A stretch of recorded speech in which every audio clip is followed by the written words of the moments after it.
This is historic because the last time a Republican was re-elected for governor in Maryland, that was in 1954. Things are relatively calm. In fact, I wouldn't even use the term relative. I can say this is pretty calm right now. And here's what we know. This is an area that some of the protesters have deemed the Black House Autonomous Zone, similar to what you're seeing in Seattle, that autonomous zone around a precinct there. Who doesn't hope their investments pay off in the long run? But some investments are worth more than others. Yeah, we showed you earlier, Larry, and I'm just going to get to it real quickly. This is sort of the area that, if you can believe it, from where I'm standing right now, and this is why we call it flash flooding, the water was up to about here.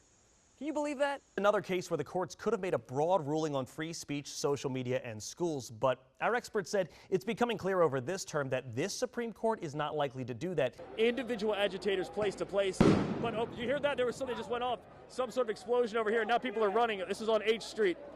This is what's been happening. Every 10 to 15 minutes, something will go off. A firework here, an explosion over there. I found two attorneys. Coincidentally, they have the same first name and the same initials, but that's where their similarities sort of end. During 1998, one defended the president, the other worked on the prosecution of President Bill Clinton. I borrowed these rose-colored glasses because today's a beautiful day, isn't it? It's a great day to celebrate, am I right?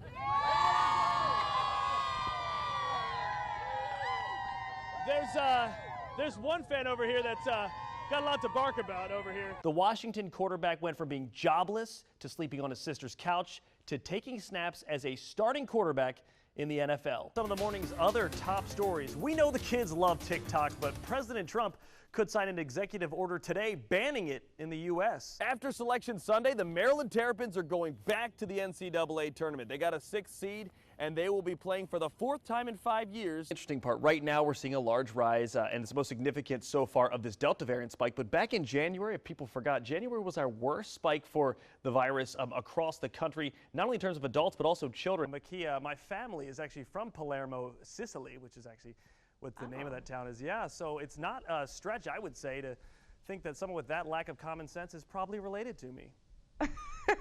Matt. Yeah, Tony, as we were standing here getting ready for the live shot, a boy and his mother came over to us, and the boy said he was one of the victims from the shooting. His mother said he could talk to us. In fact, she wanted us to talk to him. And what he described was exactly similar to what police described as far as how violence erupted on the basketball court last night. So let's take you to last night. 10 o'clock, police say that several people were playing basketball here on the courts at the rec center. At some point, a fight broke out, and after that fight broke out, someone involved in that fight or nearby pulled out a gun and started shooting. They hit 4 people. 3 of them were juveniles, including the one we talked to earlier, and 1 of them was an adult. They all went to the hospital. Varying degrees of injury. We're working to learn more. Police then arrived on the scene. They worked the scene over, did their initial investigation, and took 2 people into custody, and we're working to learn more about that. But then back to this morning, as we're standing here getting ready to tell you all of this, a boy comes over, says he is one of the victims from the shooting, and what he described is simply terrifying. I was just playing basketball, you know, like right there on that court, and then all you know, I hear somebody about a fight. So I go over there, I see who about a fight and stuff, and then I see one of my friends fighting. So I'm like, oh yeah, I'm gonna watch this and do. That's when I'm watching the fight. I see the dude reach for his gun. But as soon as he reached for it, I already had like turned around because I was like, yeah. And then that's when he pointed at me, and then he shot me. And then when he shot me, I didn't even really feel it.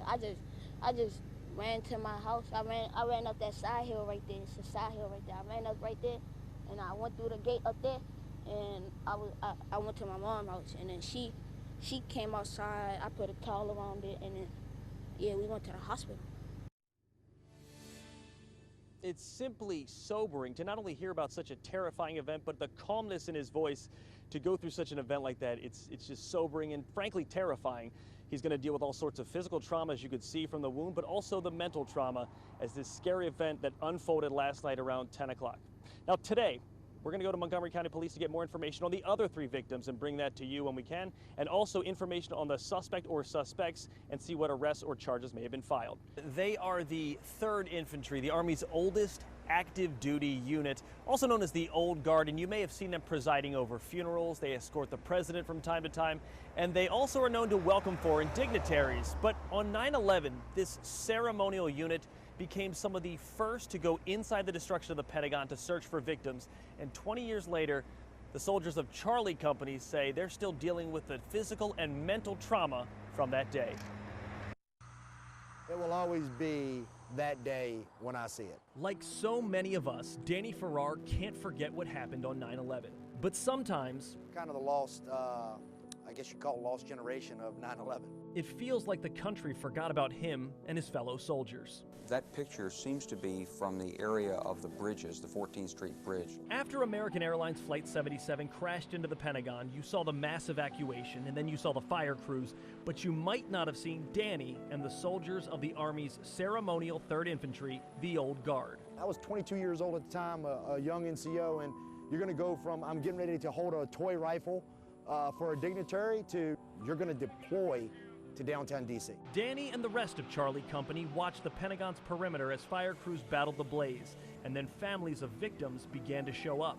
I mean, 24 hours, you just listened to people sobbing and wailing and crying, and you know, it had a profound effect on me.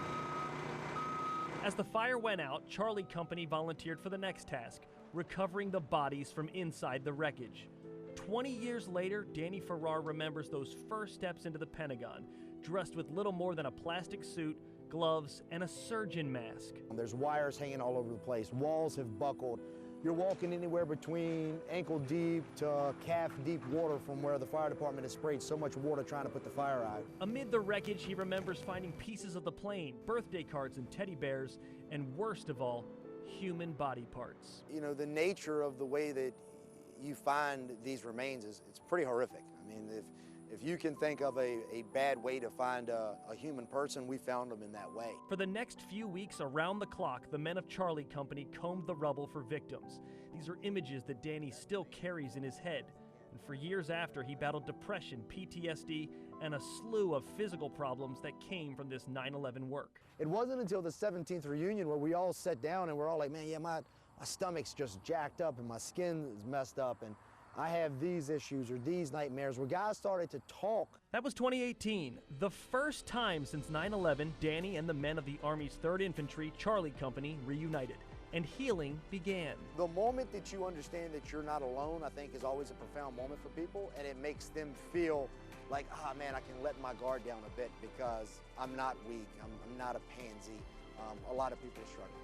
But 20 years later, the men of Charlie Company haven't forgotten each other.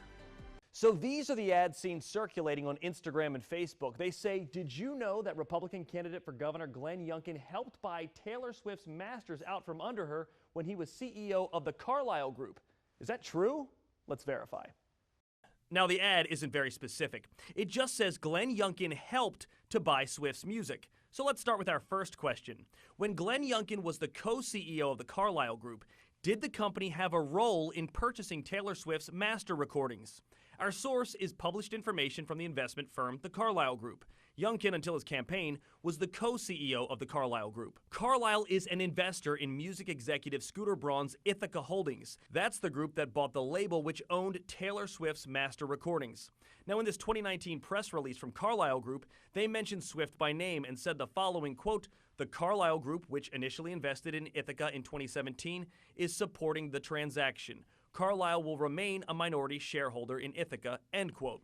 So we can verify, yes, when Youngkin was co-CEO, the Carlyle Group helped by supporting the purchase of Taylor Swift's music. We asked the Youngkin campaign, what role did the candidate have in the deal? And they claim Youngkin didn't have a say in Carlyle's daily operational decisions. So Youngkin's exact role we can't verify. However, Glenn Youngkin's campaign tried to turn the tables by claiming, quote, Terry McAuliffe's campaign is funded by Scooter Braun's money. So let's verify that. Youngkin's claim is based on this FEC filing. It shows in September 2020, Scooter Braun, real name Scott, made a $4,113 donation to the Democratic Party of Virginia.